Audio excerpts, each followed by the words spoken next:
اب جو عصر کا وقت ہے تو ظہر کا وقت ختم ہونے کے بعد یعنی سایہ اصلی کے دو مثل ہونے کے بعد سے لے کر آفتاب ڈوبنے تک ہے، تو یہ جو ہے عصر کا وقت ہے۔ ہمارے اس پاک و ہند کے اندر عصر کا جو ہے کم از کم وقت جو ہے وہ 1 گھنٹہ 35 منٹ ہے، اور زیادہ سے زیادہ اس کا وقت 2 گھنٹے 6 منٹ ہے۔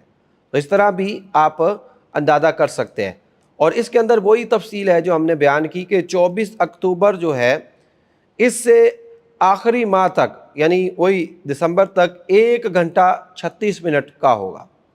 اسی طرح 1 نومبر سے لے کر 18 فروری تک تقریباً پورے 4 مہینے تقریباً 1 گھنٹہ یہ 35 منٹ تک رہے گا۔